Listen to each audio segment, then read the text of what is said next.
इस बार नीतीश कुमार भारतीय जनता पार्टी के साथ हैं, जनता दल यू और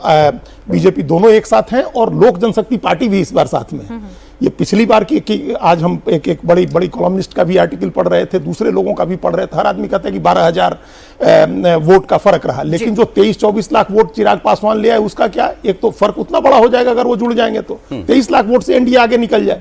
हम अगर एग्जैक्टली उसको नहीं भी जोड़ें तब भी वो जो 5.66% उनको वोट मिला था उसका मेजोरिटी वोट एनडीए के साथ जुड़ेगा, क्योंकि वो वोट चिराग पासवान का था और भारतीय जनता पार्टी का भी था। वो वोट आकर के एनडीए से जुड़ेगा और 43-44% तो ऐसे ही पहुंच रहा है। और जब वो वोट जुड़ेगा तो सबसे बड़ी पार्टी जो बिग ब्रदर के ऊपर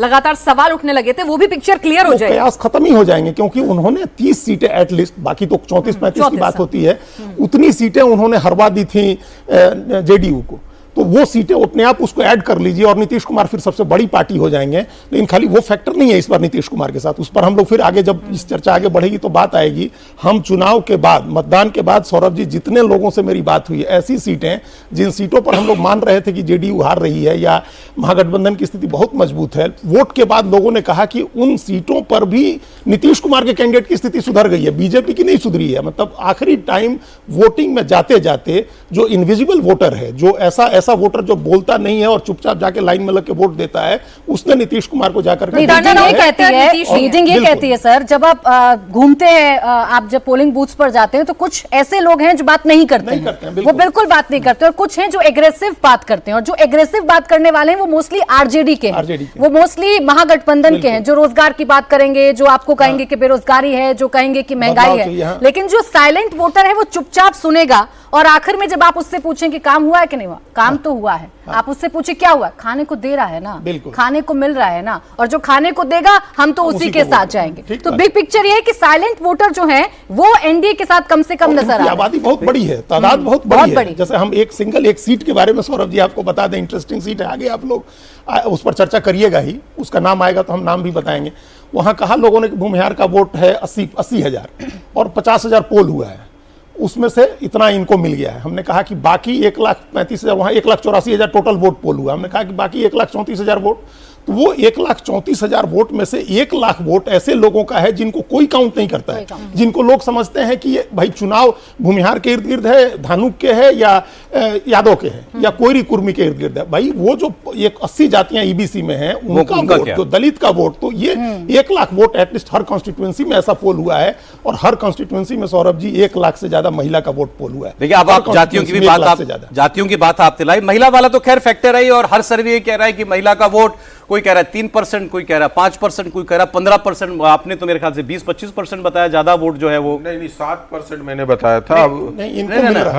महागठबंधन से ज्यादा पड़ा है। महागठबंधन में तो कई आपने बताया, मैंने बताया था कि 37% उनको मिलेगा और हम लोग 48% तक आएंगे, 11% का डिफरेंस आएगा वोट। और उसके कारण भी हमने बताया था कि महिलाओं का इस बार पूल ज्यादा हुआ है, उधर से एलजेपी ने जो इनके साथ आए हैं और आरएलएम ने जो साथ आए हैं, ये सब मिलकर एक फैक्टर बनेंगे कि जो पिछली बार जेडीयू का भी कटा था वोट वो भी वापस आ रहे हैं, तो ये सब मिलकर 48। देखिए इतना बड़ा गैप नहीं रहेगा तो इतनी बड़ी जीत भी नहीं मिलेगी। गैप तो चाहिए, जिस तरीके से दिखाया जा रहा, जो बहुत सारे सर्वे में देख रहा था मैं, बड़ा वो भी था कल हर्षवर्धन त्रिपाठी जी का, आज मैंने ट्वीट भी देखा हूं कि मेरे मैथ गड़बड़ हो गए हैं, पता नहीं चल पा रहा कि मैं किस पे उस पे जाऊं।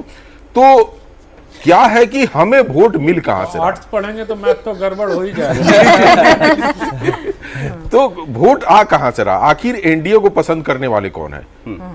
तो मुझे कोई नहीं मिला ये बताए कि आरजेडी के साथ ऐड कौन सा वोट हुआ। अच्छा सर, वो अब एनडीए के साथ ऐड का एक एक करके अभी आपके सर्वे पे तो आना ही पड़ेगा, आएंगे ही, उसमें तो बात करेंगे। मैं वोट वाइब के सर्वे की चूंकि हम लोग बात कर रहे थे, अजीत जी ने जो बातें कही, देखिए उसमें 2-3 चीजें जो हैं वो अटल सत्य हैं बिहार के। जैसे आपने कहा जहां नीतीश कुमार गए वो गठबंधन कभी नहीं आ रहा, तो अगर कल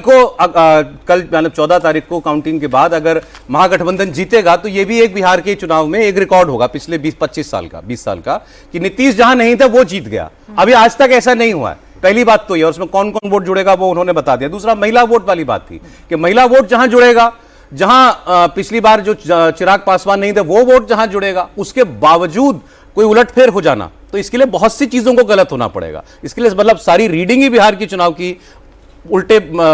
सर के बल आनी पड़ेगी, तब जाके वो बात सत्य होती दिखती है। अब वोट वाइब सीट दे रहा है 135 से 105। वोट शेयर देखिए कितना अंतर बता रहे हैं ये। एनडीए को बता रहे हैं 45.3% और महागठबंधन को बता रहे हैं 41.9, 3.5% वोट का अंतर। वोट सर 3.5 का गैप, 3.5% का गैप, और सीट में 30 सीट का गैप, ये ऐड होता है दोनों। हाँ, मोटे तौर पर इतना ही होता है, क्योंकि मुझे लगता है कि जब तक आप 6% वोट शेयर का अंतर नहीं होता है तब तक लैंडस्लाइड नहीं हो सकता है। आप पुराना इतिहास उठा के देख लीजिए तो जहां जहां 6% का गैप हुआ है, मतलब इनकम्बेंट पार्टीज में और जो उनके विरोधी पार्टी है, उसके आधार पर ही लैंडस्लाइड होता है। तो मुझे ये लगता है कि सबसे पहले सौरभ जी, हम लोगों को चुनाव आयोग के बारे में थोड़ी सी बात करनी चाहिए, क्योंकि चुनाव आयोग ने इतना शानदार चुनाव कराया है बिहार के इतिहास में। अजीत जी बैठे हैं यहाँ, अवधेश जी भी हैं, पहली बार कोई रीपोलिंग नहीं हुआ है किसी बूथ। बिल्कुल, ये बहुत बड़ी बात है और इसको देश की जनता को बताना चाहिए, क्योंकि हम तमाम लोग चुनाव आयोग पर हमलावर रहते हैं कि इसने ये बेईमानी कर दी, इसने ये चोरी कर लिया, ज्ञानेश गुप्ता हो गए। तो आज अवसर है कम से कम चुनाव आयोग को इस बात के लिए बधाई दी जानी चाहिए कि उसने बिहार जैसे डिफिकल्ट स्टेट में, डिफिकल्ट में जानबूझ के कह रहा हूं क्योंकि वहां बाहुबली बहुत लड़ते हैं, और एक भी बूथ पर रीपोलिंग का आदेश नहीं हुआ।